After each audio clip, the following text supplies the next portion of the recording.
High, 2 মাস পরে আবার video নিয়ে চলে এসেছি তোমাদের সাথে, তার জন্য অনেকটা সরি। আমি তোমাদেরকে অনেক অনেক অনেক মিস করেছি। ছন্দমেলা স্কুলের অ্যানুয়াল ফাংশনের জন্য টানা 3 মাস যে পরিমাণে রিহার্সেল হয়েছে, তার জন্য তোমাদের সাথে কোনো ভিডিও শেয়ার করতে পারিনি। দুদিন থেকে তোমাদের সাথে যা যা ভিডিও শেয়ার করছি, তোমরা প্লিজ একটু গিয়ে ভিজিট করে নাও আর একটা কমেন্ট করে দাও, আমার তাতে অনেক ভালো লাগবে। প্রথম দিনের প্রোগ্রাম অলমোস্ট শেষ, আমরা এখন বাড়ি চলে যাব।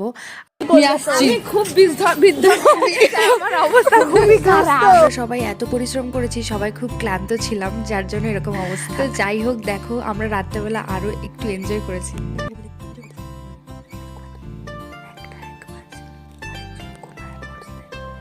প্রথম দিনের মতন ব্লগ আমি এখানেই সমাপ্ত করব, আর নেক্সট ব্লগের জন্য তোমরা প্লিজ আমাকে একটু সাপোর্ট করো, প্লিজ আমার সাথে থেকো, নইলে আমি আমার চ্যানেল নিয়ে ডুবে যাব। তো যাই হোক, সাথে থেকো, পাশে থেকো, বাই।